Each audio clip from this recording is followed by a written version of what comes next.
Matti, háspenna lífsháttar hérna á móti Stjörnunni, hvernig líður núna? The Great Escape, mér líður bara þannig. Við vorum ekki góðir í fjórleikluta og grit and grind sigur. Bara, já, gasaðir gjörsamlega í restina og bara kredit á strákana á að spila vörnina á 100 þó svo að við höfum verið að drepast úr þreytu sóknarlega. Great Escape, en samt virkilega ljúft væntanlega að hafa klárað þetta í lokin.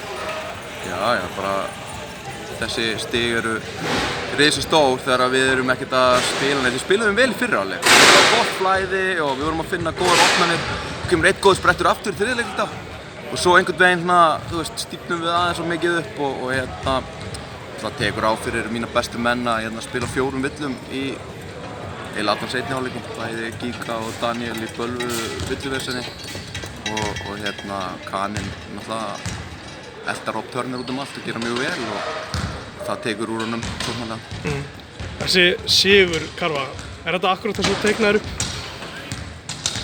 Nei, þetta alls ekki það sem teiknaði upp. Execution var 0-5 en þetta var flott trickskerfi og endgameið átti vissulega að vera handoff hjá Gíka og hann feikaði það og við æfum þessa jumpera hjá honum á mótnana þegar við erum í skotæfingu og ég alltaf að gera grín á honum af hverju hann að æfa þessi Dirk Nowitzki skot. En ég tek það fram að hann æfir þau clean, ekki á spjaldinu, þannig að þetta var pjúra hefni. Akkurat, hvernig þessi síðasta vörn hjá okkur þegar þeir gætu nú unnið leikinn, ánægður með hvernig hún var? Mjög ánægður. Vörnin okkar var frábær. Við vorum í öllum vörnin okkar út á velli. Undir körfunni þá náttúrulega bara erfitt að spila einhverja vörn þegar allir eru á 4 villum. En út á vellinum þá kontestuðum við skotið þeirra upp á 10. Þú talaði þessi villuvandræði hjá stóramönnunum. Varstu ekkert stressaður að spila með Gíka nánast allan seinni hálfleikinn á 4 villum? Nei, Emil gerði mjög vel þegar hann var inn og ég bjóst alveg við því að hann þyrfti að koma einhvern tímann inn og hann var mjög góður í þessum leik, besti leikurinn hans í vetur.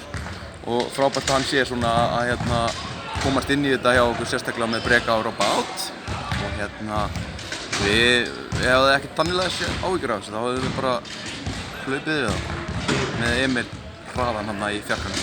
Varstu ósáttur með þessa villur sem þeir voru að fá samt? Mér var rosa mikið af cheap villum í fyrri hálfleik en stundum er línan bara soft og við fengum alveg einhverjar draugavillur hinum megin. Maður tók eftir því bara í stúkunni að þú varst ósáttur við svona skotklukku endurnýjanir í þessum leik. Já, klikkuðu 6 skilur það er alveg gaman þegar það er 3 sekúndur eftir skotklukku og þú kannski gerir airball þeir ná samt boltanum og það er 3 sekúndur eftir.